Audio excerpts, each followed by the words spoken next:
All right. So from previous lectures, we've been introducing all of the stuff, all of the concepts, material we've learned before for linear motion. We've been introducing that for rotation. So up next, we have Newton's second law for rotation. How do forces react to something spinning? How do we calculate anything related to spinning forces? Let's take a little look at this. So we have, as before, whenever we're talking about a force, we're going to move an object. We're going to move the whole object some direction, or it was going to be opposing forces in different directions. This object sort of remained its sort of consistent orientation the whole time. It was just moving in one direction or another, depending on which forces were applied. This was for linear motion. What about how do we get this object to spin in general or rotate? Let me have two examples. I have one where we're going to apply two forces, or you could think of it as an even amount of force along one surface of the object. So let's look at the one on the left. Let's say we're going to apply an even amount of force on the entire surface, same direction. I want the picture to be too messy, so I'm going to say we'll add one force on the top of this block. That is in this direction. Since it is an even amount, try to make the magnitude of this force the same. It will be the same amount of force that's being applied at the bottom of this block. Imagine we're pushing this block across a table or something. Since these two are the same, you can imagine that it's the same all the way along one surface. This object will move linearly. I can expect this object to have a motion to the right. All right. How do we get this thing to maybe rotate or spin? We're going to have to apply forces in not just different directions, but in sort of different positions on the block. Let me maybe draw a picture to have this make sense. So looking at this one right here, I applied an even amount of force the entire way along on one surface of the block.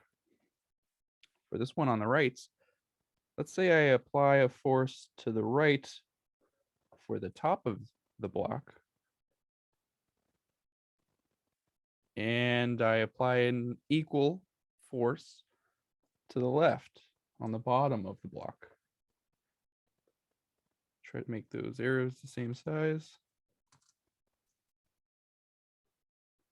Anyway, so we have these two opposing forces, but they're not sort of canceling each other out as we've seen before. They are sort of contributing to making this object rotate. So if you imagine these are free floating blocks in space, this one would begin to move linearly, whereas this one would begin to rotate about the center axis. So let me, I could put down. So this is a uniform direction.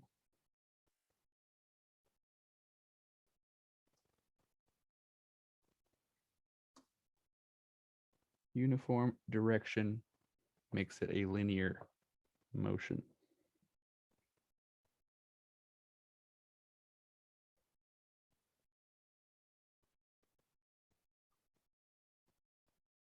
going to have this force. Let's put it right here. Uniform direction makes this linear. This one over here, I'll say opposite direction.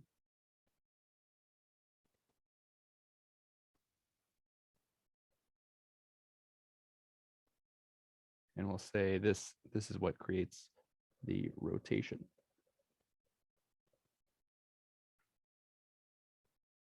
And it seems sort of pretty easy at this point.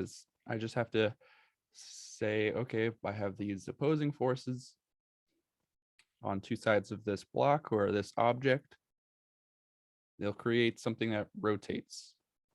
It's not as direct as that seems, though.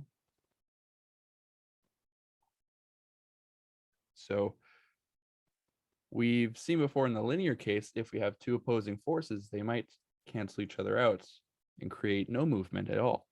It's the same sort of thing that happens with rotation.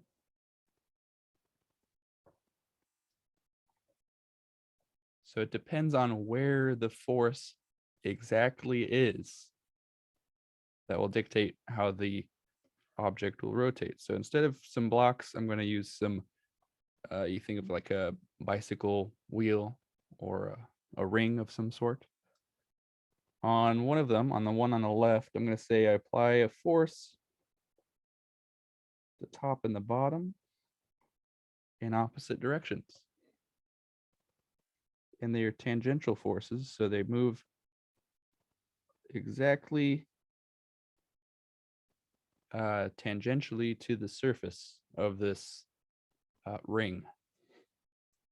Try to make that one look tangential. There we go.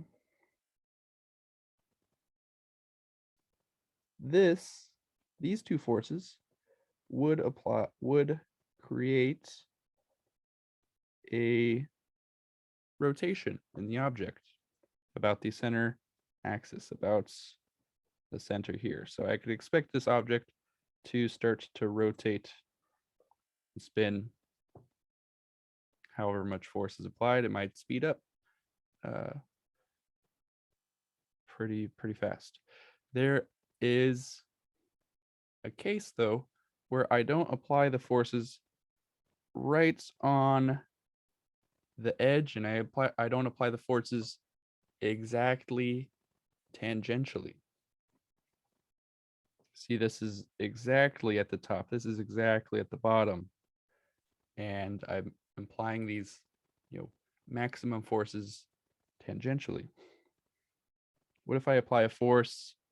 Imagine you have a wheel, bike tire, whatever you want to think about, and I apply a force. I sort of grab it right here, and I force it that way. And I grab it right here, sort of the same position to the side. Force it that way. Will it spin or want to rotate as much as that first example? Not quite. Maybe we can kind of get some intuition about this. Maybe we already experienced this before. You see, this is sort of a gray area example. Maybe it'll start spinning, but it's hard to explain. I can go to the furthermost extreme. What I'm trying to get at, if I go and apply a force at this very most right and left edge, the opposite directions, that's where we get no rotation at all. In fact, that is what we've seen before in a linear case. So it's not as direct as saying apply forces in different directions, you'll get some rotation. Not quite. We need a way to figure out how to deal about this scenario. So I'll say right here, I'll say no rotation.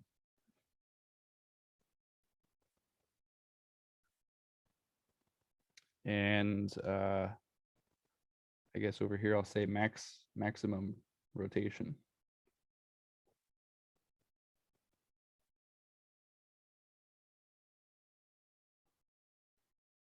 And then that middle case is it's the gray area.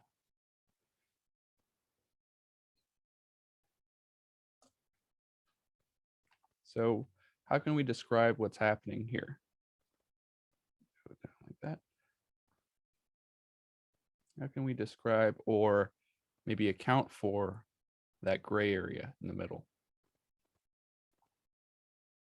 I need to make this just a little bit smaller.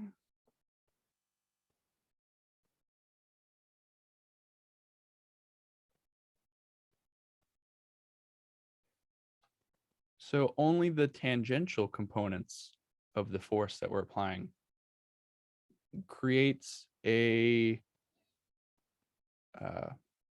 sort of wants to spin.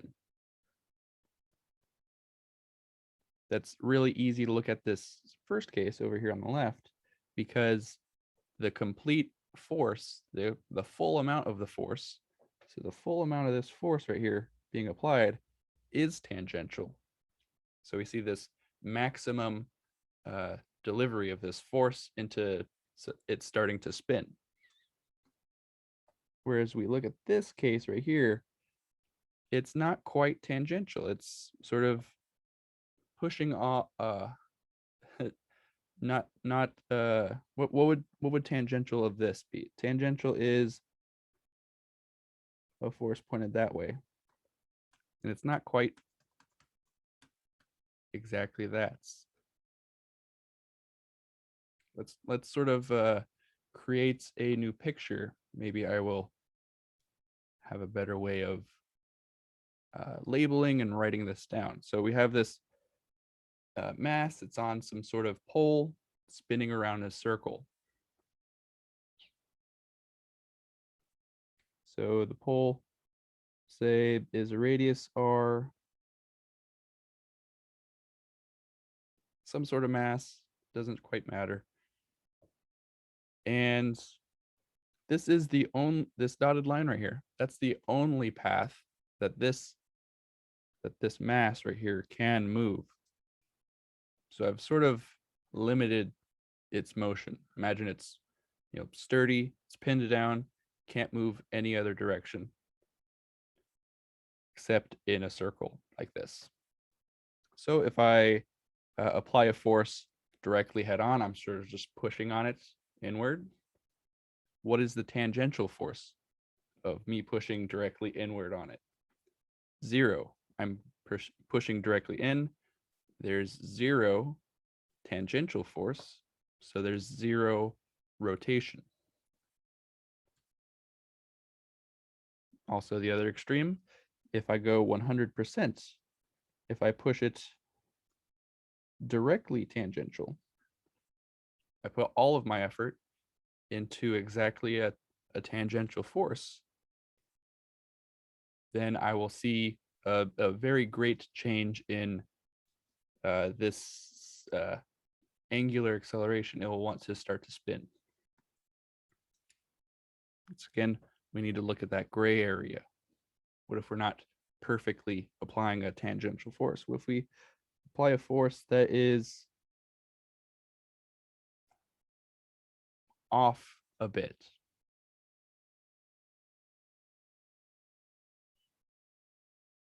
Sort of pointing that way. With whatever magnitude, we need to figure out what component of this force we're applying is tangential. So I need to find out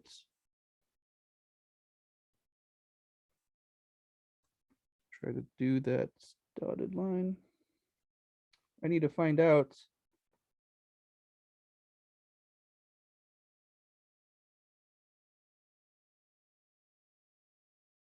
the amount that is tangential, because that is the amount of force that is contributing,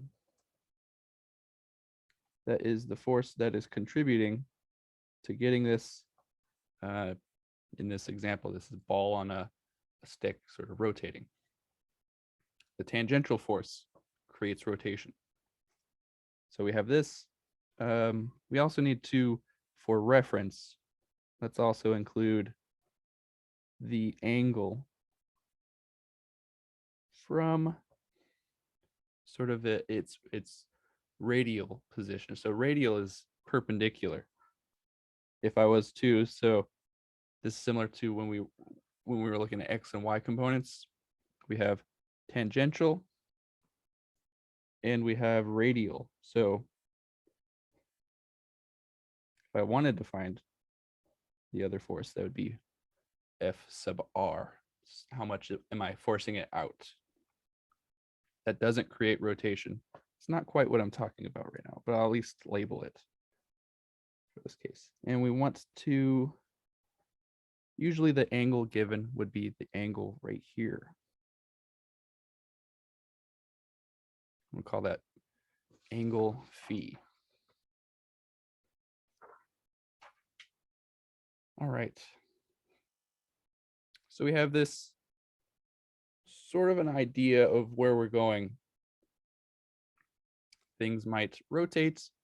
How quickly do they rotate? We need to find this relation between this tangential force and some kind of acceleration. How fast is it going to start spinning?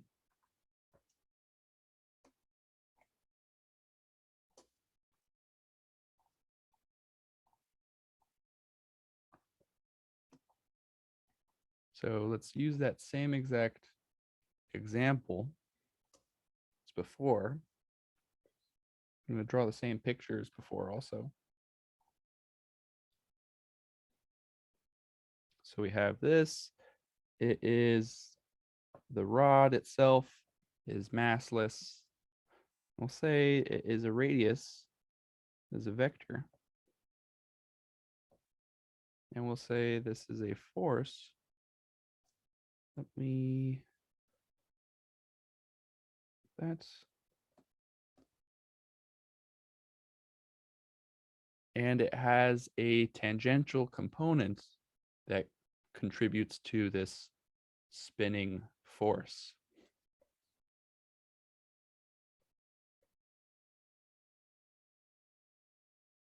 So that's right there is the, try to make that a little clear, F sub T for tangential.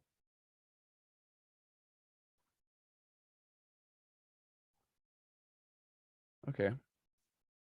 So F sub T, that's the important one that we want to know.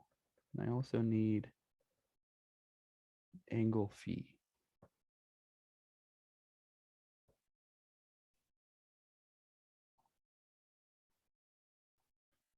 Okay. Let's start with just Newton's second law as it is. It's linear as it's currently written. So is F equals ma, F equals ma. In this case, the linear motion is what I'm calling tangential motion or tangential forces. So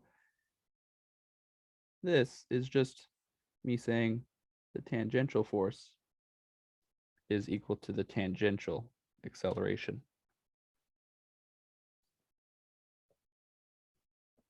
Okay. We've also seen before,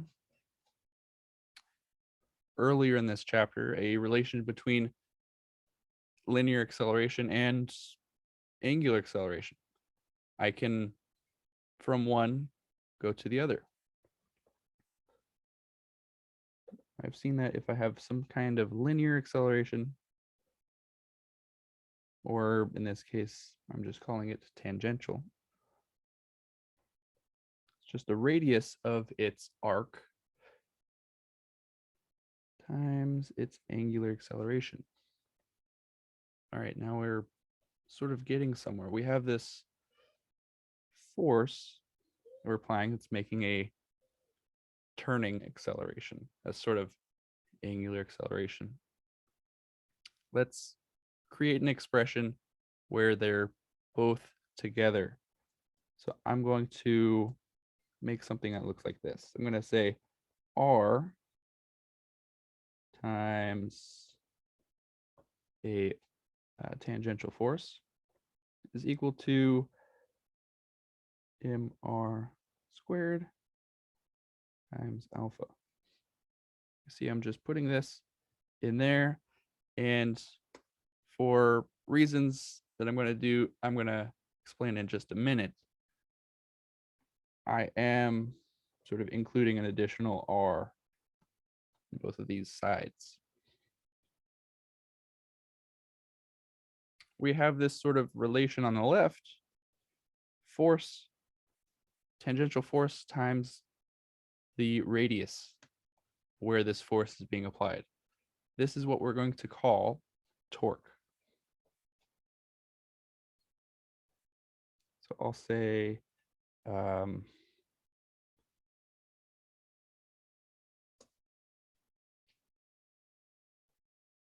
let's call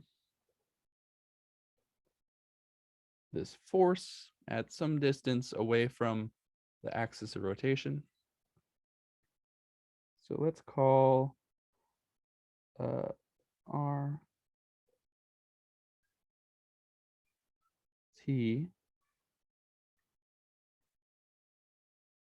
Let's call that torque.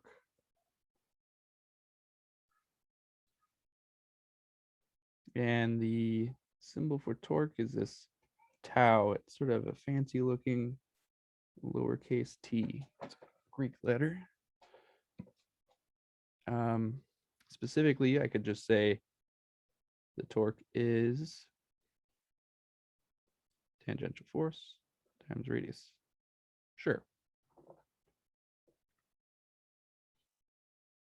What is torque? Torque, I can explain, is just a turning force. What is the force going into making this thing turn?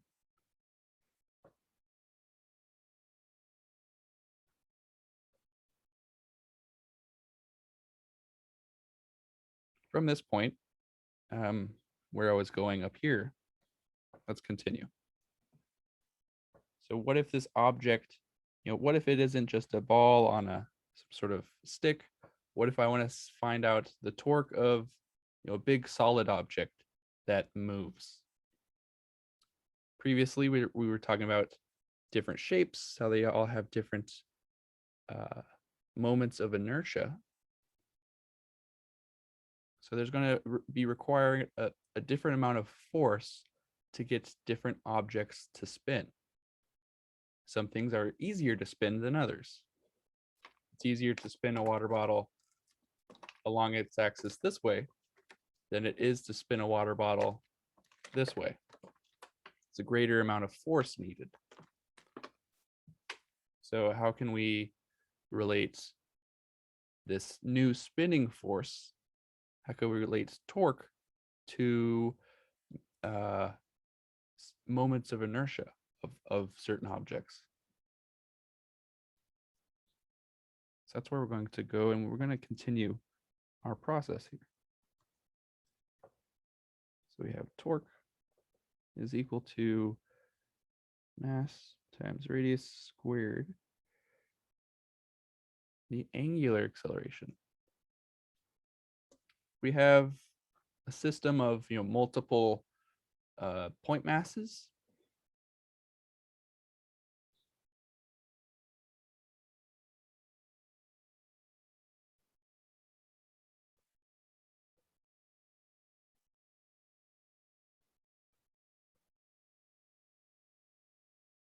We can add up the torque applied from each point mass.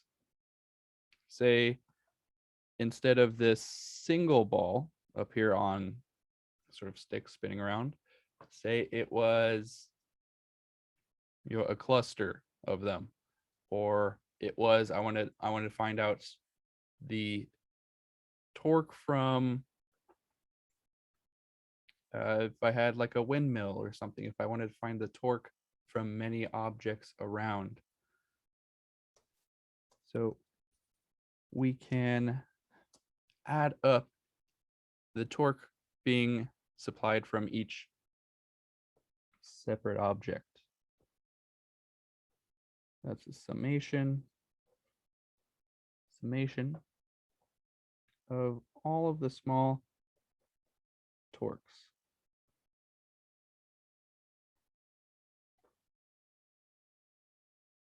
What this is basically saying is that squared.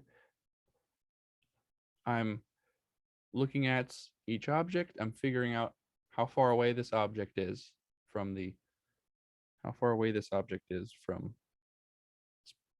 axis of rotation. What's its mass and how fast is it spinning? I'm able to figure out how much force is needed to get that one object to start spinning. If our system is multiple objects, I say, okay, I account for that one. Now I account for that one. And now I account for that one. So this entire system takes a total amount of torque to spin this direction of this amount. Okay, so we have this. Let me rewrite this actual equation for real quick. Let me just put some parentheses around this summation and mi I squared. I should be saying I for all of these underneath.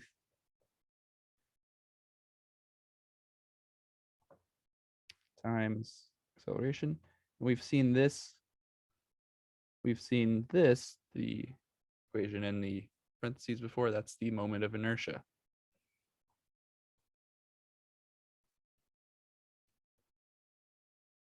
So there we have it. We can say that the torque, the total amount of torque, so the net torque,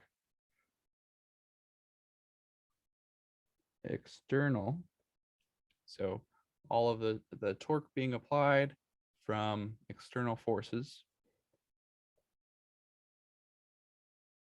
it's just a summation of all of these external forces, all these external torques,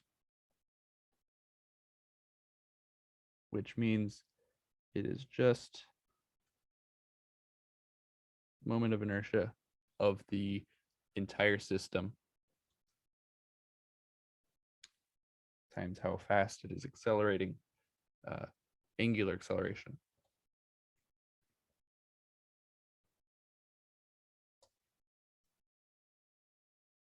Okay, there's a lot of equations just thrown at us for torque.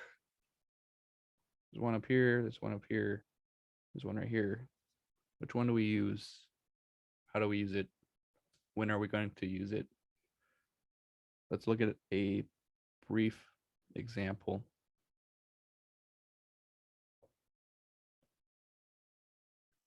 Typically, you'll hear people say, torque is force times lever arm. What does that mean? We've seen this up here. We've seen force times a radial distance from its point of rotation. That's the basic understanding of what we're getting at. If we have that same picture, not drawing the entire arc, but if I have this, I have a force going some obscure angle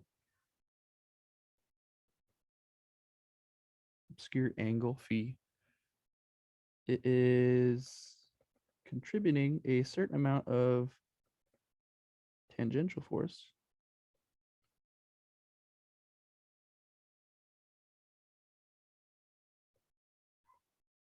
Okay. And I said before, torque is a turning force. Let me restate that.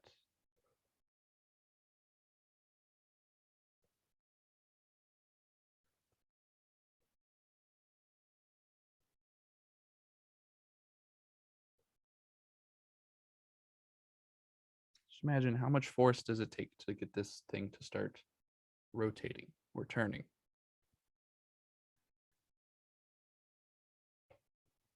So we know we've seen this basic picture before in most of our vector addition up to this point.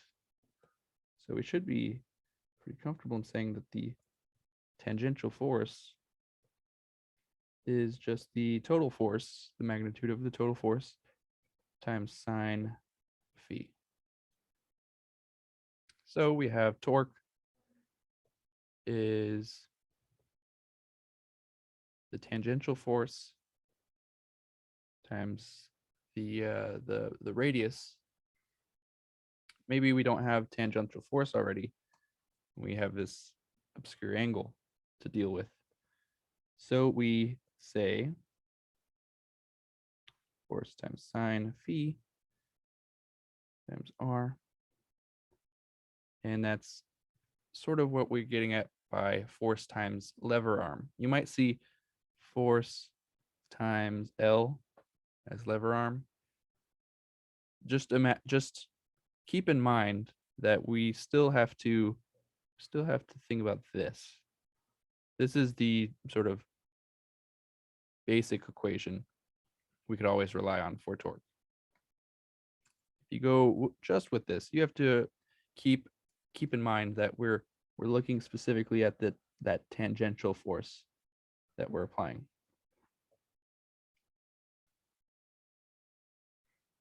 All right. So we have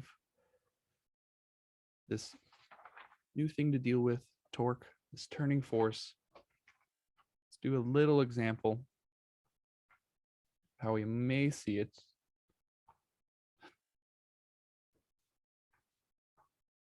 I'm not going to give sort of the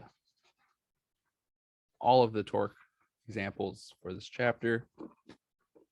I mean, for what I'm trying to say is we're going to be seeing more of torque in the next chapter. This is sort of our ease into what torque is. For this example, we have a uniform thin rod of length L and mass M that is pivoting on one side. There's a pivot at one end. It's initially held horizontal and then released. We can neglect air friction. What we want to know is what is the angular acceleration of the rod immediately after we sort of release this object. Second, what is the magnitude of the force exerted on the rod by the pivot point? So at the pivot at one end. So let's draw a little picture to make this hopefully make sense.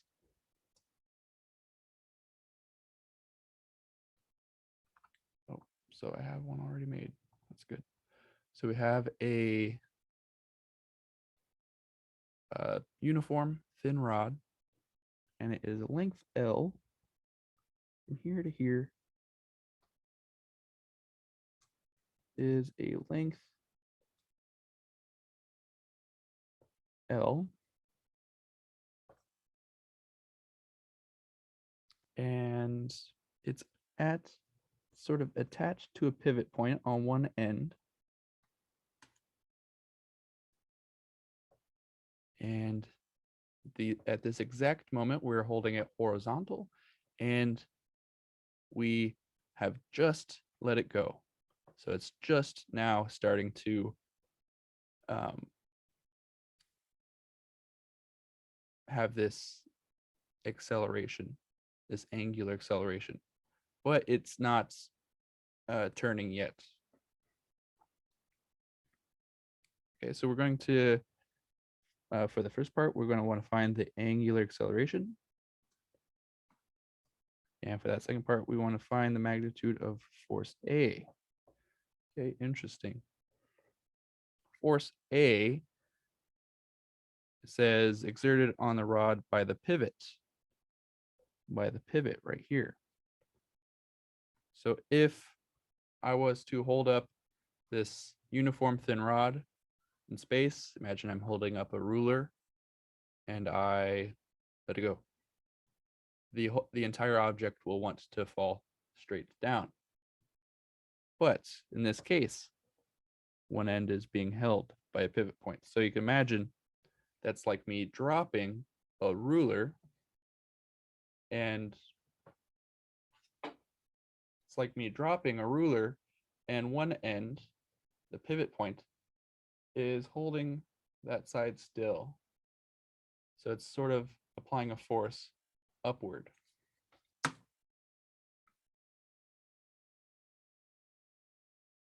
For this moment, at least, for this exact moment, we're holding it horizontal. It's applying a force upward, and we're going to call force sub A. Okay, we have that. What else do we need to know? That's mass M. We need to know what the center of, or we need to know how the rod is going to move through this arc, this swing. Before we've had objects with a moment of inertia that relied on its length and where its axis of rotation was. It also depended on its mass. So we do need to factor in, the mass of this object. But the mass is spread out everywhere inside of the thin rod. How do we compress it all down to one single point? We use the center of mass. We just estimate. It's good that they've told us already in the problem that this is a uniform thin rod. So it's a uniform density. Typically things with uniform densities have the center of mass directly in the middle.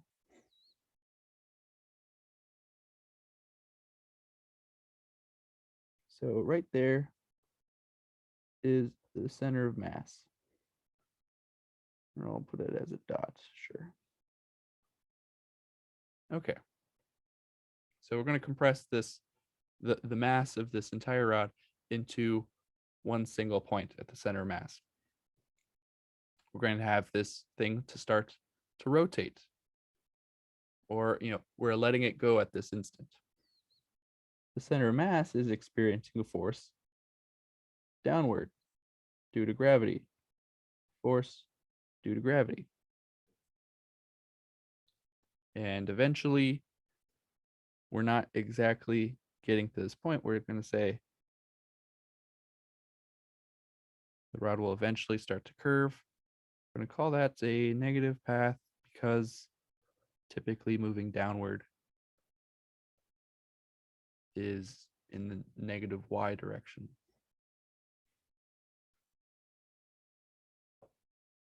All right. Now let's begin. We have an external force being applied on the rod itself. So what are the forces? There's a force of the pivot pushing up. There's a force of gravity on the center mass pushing down. So it'd be useful for us to at least keep track of this summation of these external torques.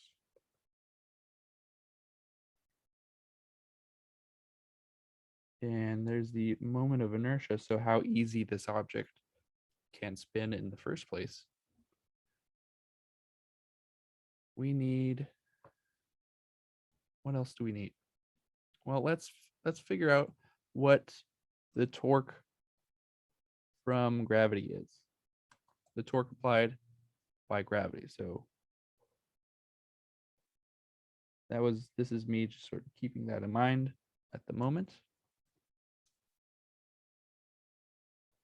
I'm going to say torque due to gravity is equal to force times lever arm. Is this a perpendicular force being applied? Or I'm sorry, is this a tangential force being applied at this moment? Being applied directly down, perpendicular to the radial direction. So this is, so we're good to use this form.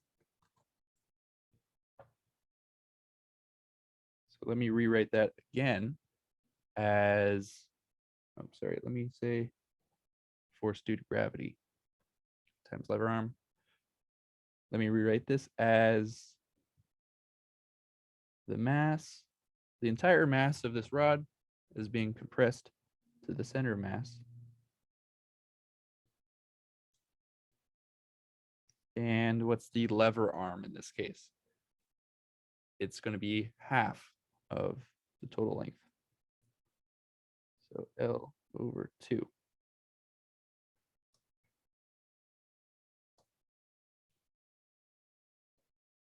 Okay, well, now we have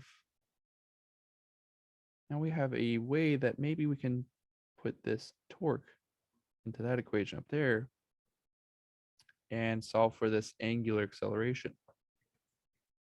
We can solve for this. We need to know the moment of inertia first.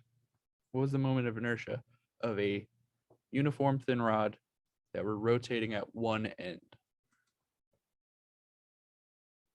That is on a chart somewhere. If you can't find it, it's not too difficult to get to this value. It's 1/3 mass times length squared.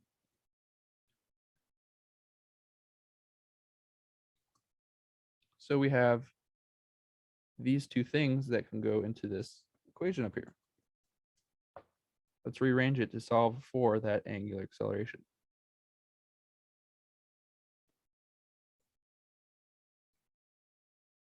Okay, we have mass times gravity all over 2. 1/3 ml squared. Okay. Ultimately, we get to a result of 3g over 2l. And that is our angular acceleration.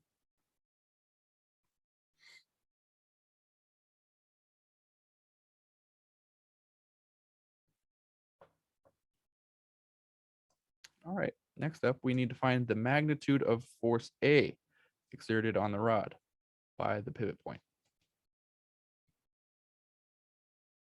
Let's look at the sort of total forces being applied to this system.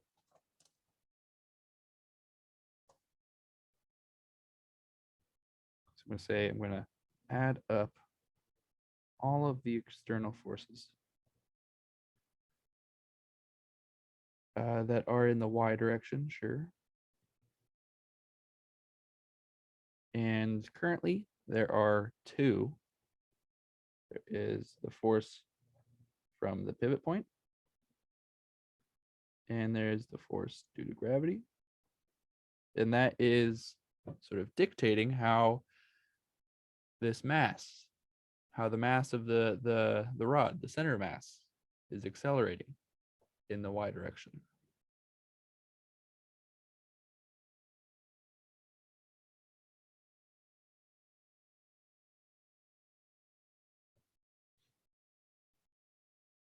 Or I'll do that in the next step here.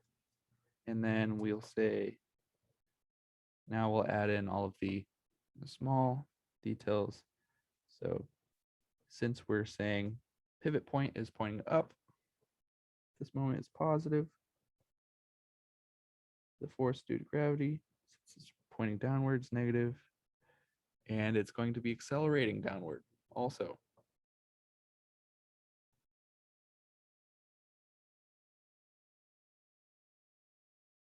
It's also negative.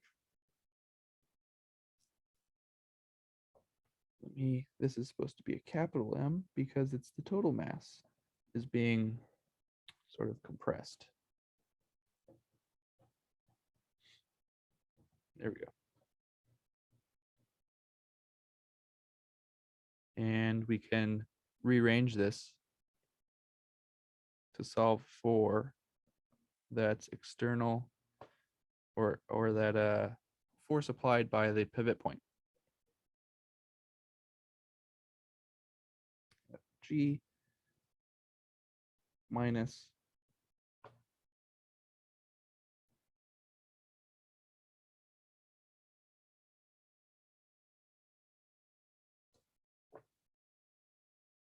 all right, so we're almost there. We need to find out sort of this last step is what is this acceleration in the y component in normal Cartesian coordinates? How can we relate that to its angular sort of counterpart? We've done that. We've done that before.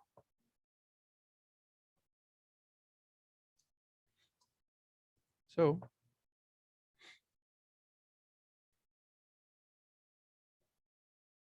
that's just the tangential acceleration is r times the angular acceleration. So center mass in the y direction is equal to, remember we're wanting to find this, it's equal to, we'll just go straight to this. So r center mass times acceleration. What is the radius or the distance from the pivot point to center mass? That's L over 1/2, or L over 2, sorry. L over 2.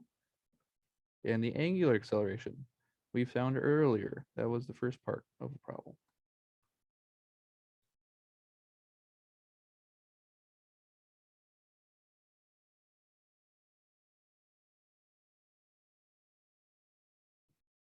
All right. G over 2L. And this will give us a value of 3/4 G. Okay, very interesting.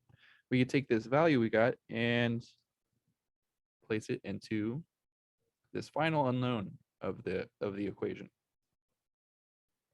Let me shrink this down to fit in that one last line.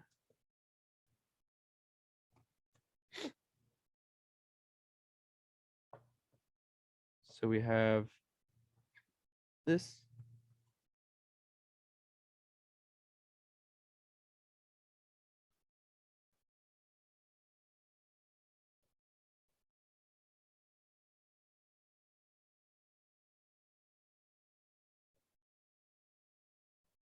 Let's rewrite this to sort of its more complete form.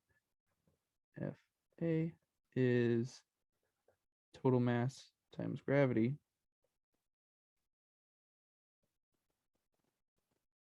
minus mass times this new term.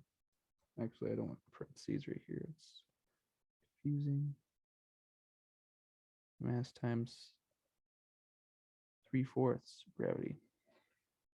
So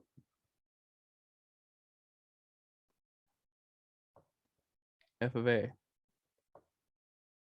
is just 1/4 mass times gravity.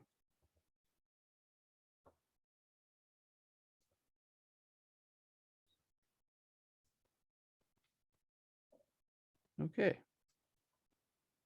So we found the force required at that moment to get this rod to start to rotate about that pivot point.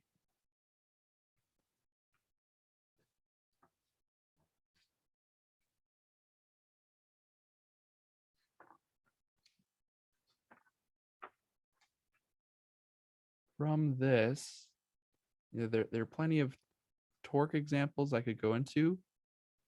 I think all of the material sort of up to here sort of encompasses the rotation chapter. If I go more into torque, we're going to get into the following chapter, angular momentum. So we'll say everything for this previous chapter on rotation, that's just how do we convert from a linear viewpoint into a rotational viewpoint, and how can we translate these kinematic equations all the way up to torque, seeing how do forces react when they start rotating. So all of that is encompassed in this chapter. I believe that is good for rotation. I will start the next chapter, angular momentum. Let's get on to that. Sort of a quick introduction, so we don't have too much time left today.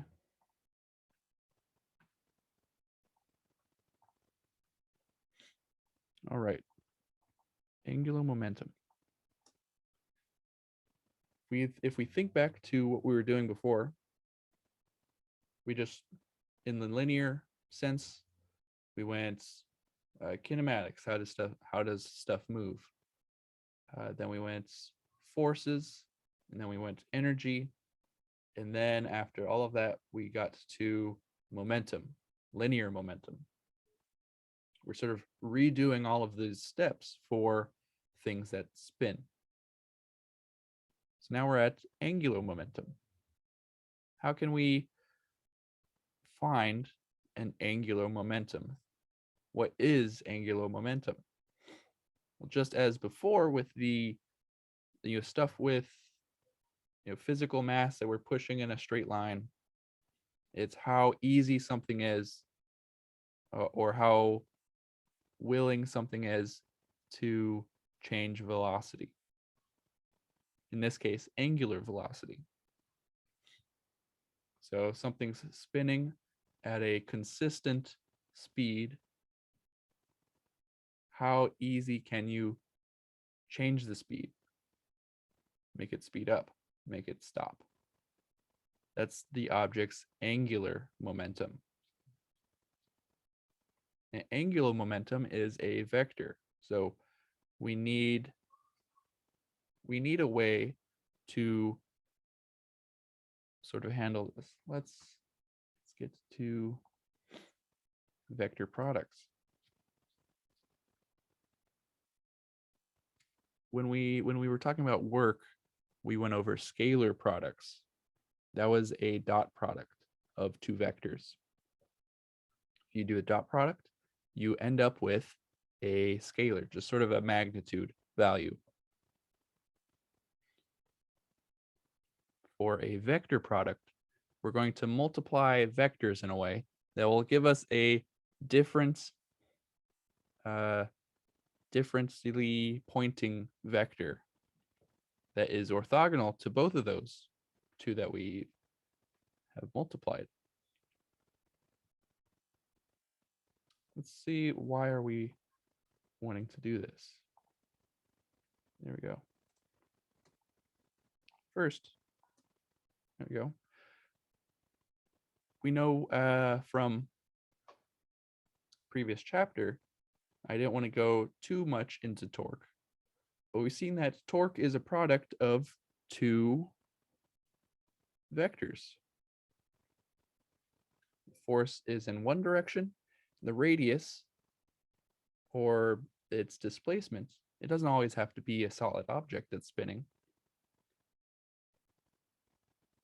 Its distance from its axis of rotation is also a vector. So how can we multiply these two vectors together where maybe the force itself is consistently changing? Also, how can we sort of keep track of how this thing is spinning, how this thing is rotating? So for example, real quick, so I'm going to erase this little picture I draw, sort of on top of this one.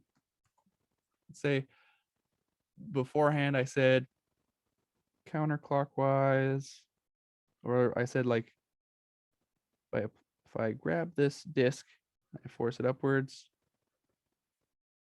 it's a positive force because it's pointing up, and it's spinning counterclockwise. And I've said before that counterclockwise is positive. It's a positive change of angle, positive and positive. It'll result in a positive value, whatever it is. It's a very vague sort of example I'm doing at the moment. But what if I spin this object the other way? I grab at the same point. I spin it down like that. That's a negative force. Negative, and it'll spin that way. The angle will be negative, negative and negative. You see, maybe these negatives will cancel out and it'll give us a positive value. How can we keep track of how this object is spinning? Is it going clockwise? Is it going counterclockwise? This is the sort of secret power of torque. Torque.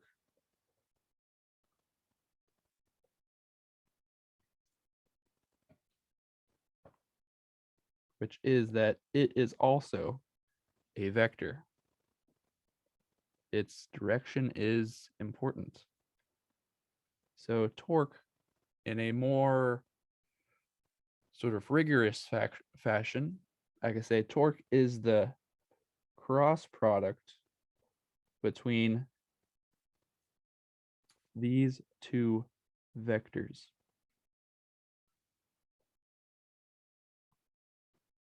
Let me try to make that clear. Cross product.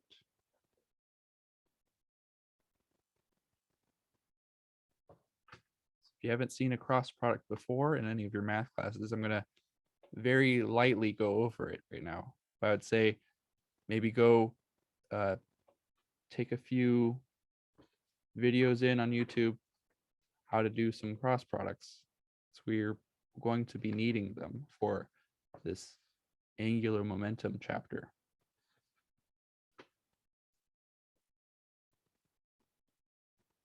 In sort of a very simplified way, if I have this, if I grab the disc right here on the edge and I force it upward, that is a force in one direction. Actually, let me make it even more so you can see what is happening. Let me grab it right here. And I'll force it tangentially that way.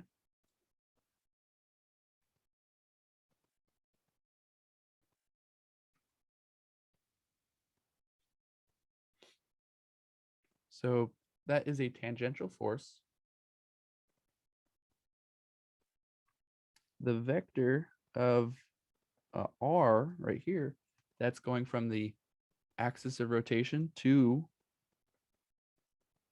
this force. So it's going along this path from the axis up to where I'm forcing it.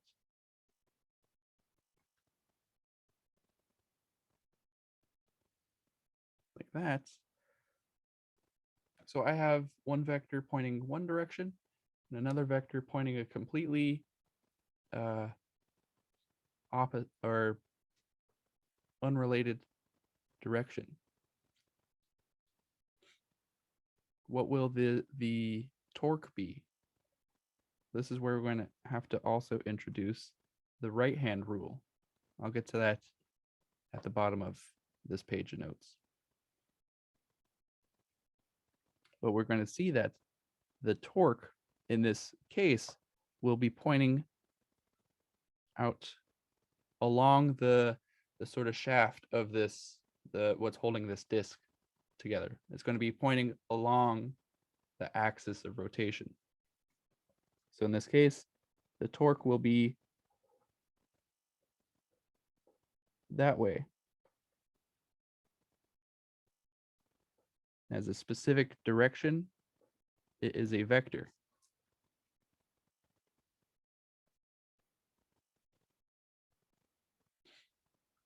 So I'll sort of break it down right now. We have the right-hand rule. You're going to see what two vectors you are doing a cross product of. The way your hand points, so the way your finger, you're going to hold your hand straight. The way your fingers point, that is going to be your first vector. So that's R in this case. So R, and you're going to bend your fingers. You're going to bend your fingers in the direction of that second vector. So that is F. F. And the way your thumb is pointing, that is that third component. That is torque. So I have a more official picture down at the bottom of this note, these notes. We'll see. For a basic cross product, say we have vector A, and we're doing a cross product with vector B. We could say that is equivalent to the magnitude of vector A times the magnitude of vector B times the sine of the angle between them. And I'm going to put this normal sort of in hat. I'm going to say it's pointing in a different direction, orthogonal to both of these two vectors. We take a cross product of a vector with itself, that will be 0. And the specific way or the specific order that we arrange the cross product matters. So A cross B is different than B cross A. So I'll say this is equal to negative B cross A. To expand on this point, I'll say we do I hat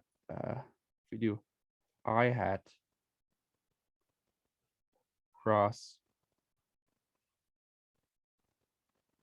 J hat, we will get a vector that is pointing in the K hat direction. If we do J hat cross K hat, we'll get an object, or we'll get a vector pointing the I hat direction. And if we do K cross I, we will get J.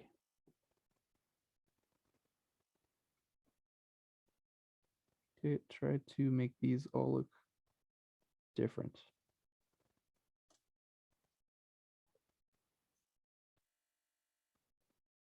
Oh, that's too big, so we're going to go like this.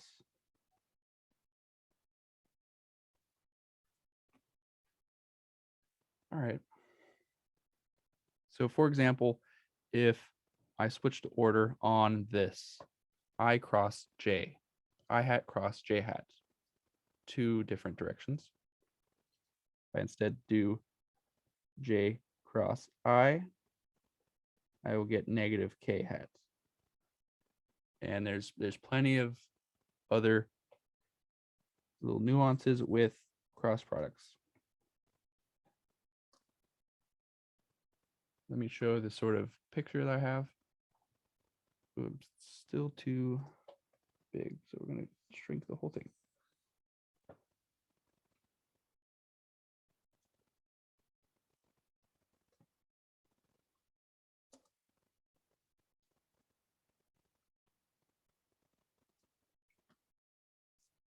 All right. So if we have vector A,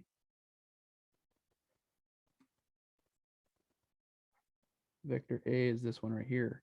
This is a three-dimensional sort of grid. Vector A and vector B.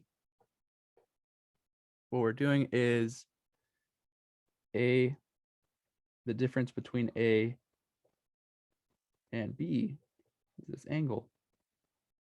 And after I take the cross product, I'll get a third vector that's pointing orthogonal to both of them. So that's vector C. What do I mean by orthogonal? I mean that vector C right here, let me try to make this vector C is 90 degrees to both of these vectors. And I'll put up here C is A cross B.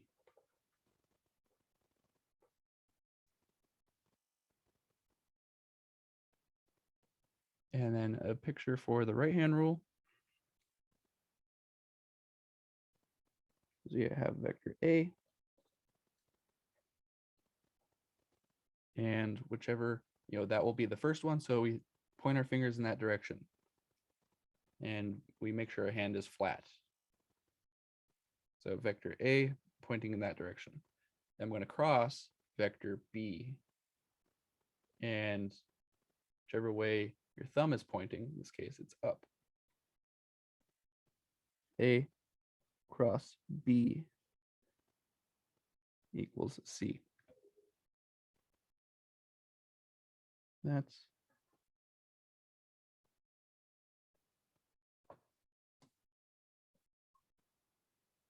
all right. Let's do a small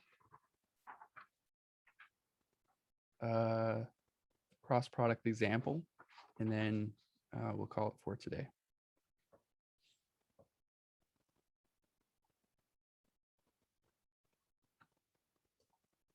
Okay.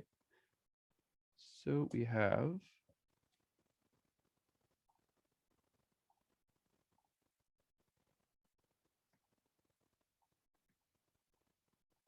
if vector A equals 3j hat, A cross B equals 9i hat, and A dot B is just 12. What is vector B? So let's write this out as formal as we can to start with. So we have vector A is, it only has a j component. I'm going to write it out in full. 0 I hat plus 3 j hat plus 0 k hat. So that's vector A. Vector B, we don't know the values yet. We don't know what each of these magnitudes are. So I'm going to put in some placeholders right now. Bx I hat plus by j hat plus bk, oh, sorry, bz k hat. All right. First thing, is, we know that A dot B is just 12. Vector A dot vector B, it's going to equal 12, but let's write out what the full terms are doing. So this full term, now you can see why I'm just going to put 3j hat right here. So 3j hat dot, so that's vector A, vector B. I'm just going to put in the placeholders. I hat,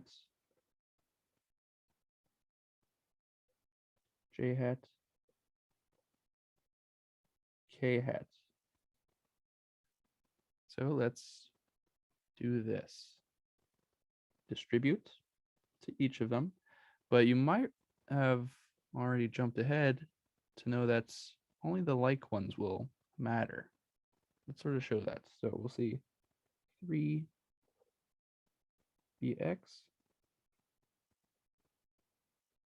j dot I plus 3by j dot j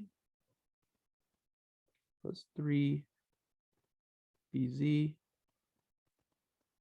j dot k.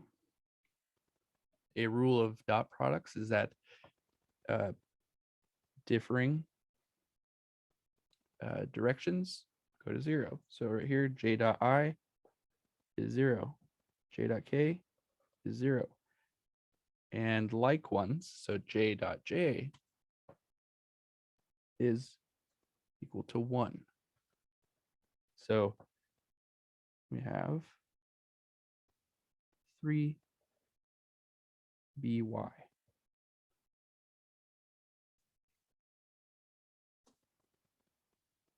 And this we'll take this result that we've gotten. We'll say that 3by is equal to what we've seen before. It's equal to 12.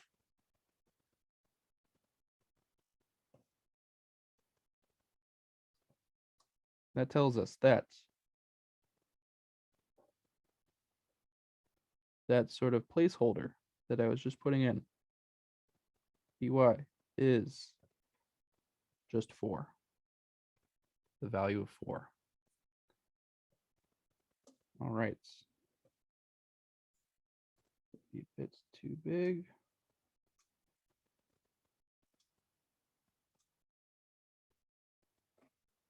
Okay. Next.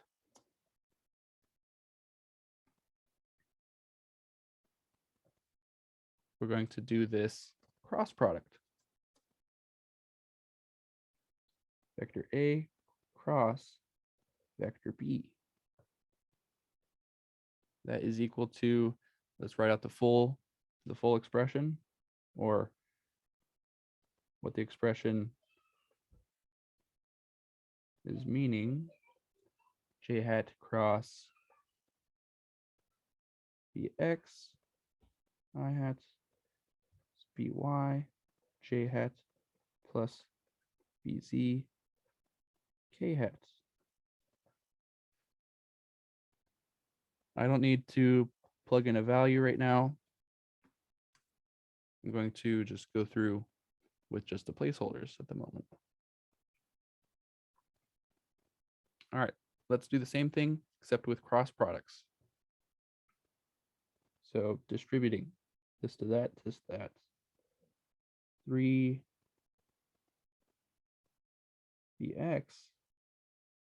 is j hat cross I hat.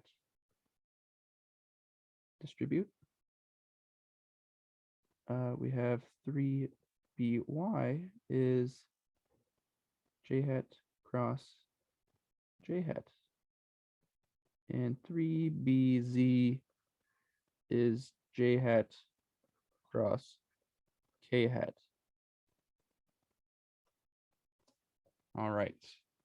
Now these are some, either you know these already, or you got them from my just a little preview, but there are plenty of cross product rules that I haven't covered up to this point. I think I've sort of summarized them enough to say, or enough to show you guys, that j cross I, that will be negative k hat. That was sort of what I was arriving at earlier. So 3bx is negative k hat. And vectors crossing themselves, saying that's pretty much saying like, what's the difference between this vector and itself? It's saying there's no difference. That goes to 0. Goes to 0. 3bz, what is j cross k hat? That is just I hat.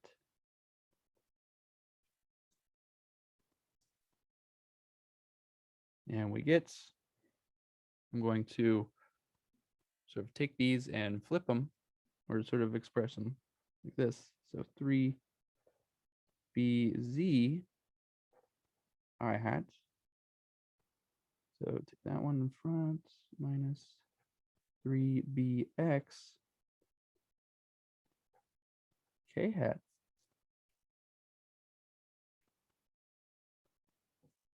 And what was we were told at the beginning, a cross b equals 9 I hat.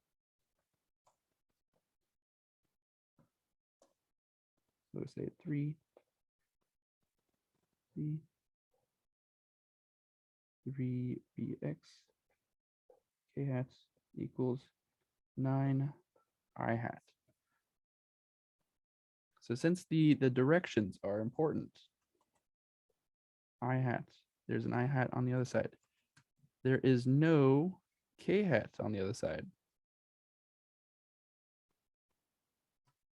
So how can we get to something where there is 0 k hat?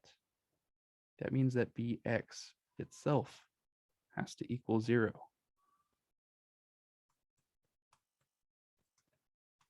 Or yeah, I'll just leave that like that. So we end up with a term that looks like this, or realizing that 3bz I hat equals 9 I hat. So we get the result of bz equals 3 and bx equals 0. And the final result, vector b is 0 I hat plus by, which I said was 4 j hat plus 3 k hat. So we have found vector b just by using some properties of dot products and cross products.